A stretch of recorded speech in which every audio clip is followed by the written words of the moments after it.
Зато это полностью на финансировании государства. Когда ты национальный парк, уже получается 40% финансирует государство, а 60% ты сам развиваешь. Вы знаете, что на территории Абхазии есть у нас Псхо-Гумистинский заповедник, да, есть Рицинский национальный парк есть, да, и есть еще Пицунда-Мюсерский заповедник. Вот. Да, 3 заповедника. У вас там есть, у нас на территории один заповедник, но территория нашего заповедника 112 тысяч с половиной гектаров. Вот, территория Карачаево-Черкесия, она больше по территории, чем Чечня, Дагестан, кроме Дагестана, короче, больше, чем остальные. Но здесь живет меньше всего людей. Почему? Потому что более 80% территории Карачаево-Черкесии это горные массивы и ледники, не приспособленные для жизни. Ну и поэтому Карачаево-Черкесия является главной водной артерией Северного Кавказа. Здесь берут начало большие и малые 172 реки. И берет начало самая длинная артерия, река Кубань, ее протяженность 841 километр, в соседнем ущелье берет начало и дальше идет по территории Ставропольского края, Адыгеи, в Краснодарском крае становится судоходной и впадает уже в Азовское море. Ну и на территории вообще национального парка здесь 180 озер, а на территории всей Карачаево-Черкесии это 300 озер. Но с каждым годом, как и в Абхазии, количество озер может меняться. Почему? Потому что у нас на территории, как Карачаево-Черкесии и Абхазии, в принципе, вот то, что вы горы видели, та сторона это Абхазия. Уже, да, у нас озера в основном появляются в результате провала горных пород, потому что у нас есть камни-предатели.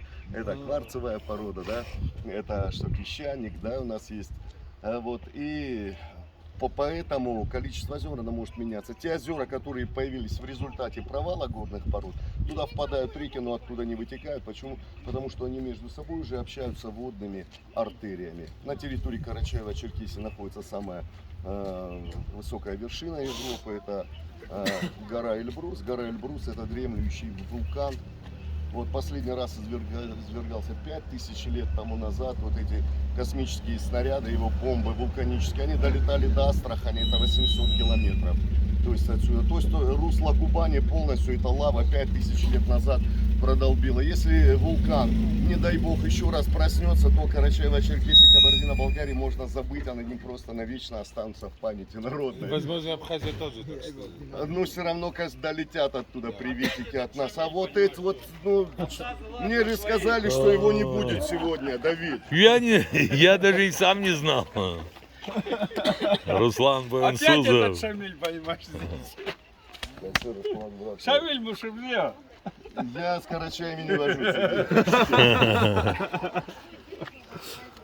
Приветствую, брат. Так, вы что приветствую. тут видите? Что тут вам показывает Шамиль-то? Да я попрошу, ну, говорю, дайте нам новую машину, соберите Абхазу, наши дешевле машины. Ну и вот смотрите, Красавица. у всех ошибочное мнение, что Эльбрус бьет с 2 кратеров, а вот то, что 2 вершины, это 2 пробки шампанской, базальтовые. Вот, на самом деле Эльбрус извергался с 3 кратеров, 3-й кратер на территории нашей республики внизу, там диаметр кратера 120 метров. И вот 5000 лет тому назад, когда он извергался, мощь была Эльбруса такая, что вот ту лаву, всю, что он не смог выплеснуть с 3 кратеров, он ее выдавил наверх, и появились Пятигорск и так далее, гора Машук. То есть такая сама по себе моща. Сейчас мы пойдем, увидим животных, которые Руслан поймал и подарил заповеднику полностью. Сейчас будет корм, единственное, да, руки туда не засовывать. Вот, да, Руслан? Да. Что, рука тоже как корм Но пойдет? свою не засовывать, Руслан, свою. Выключи.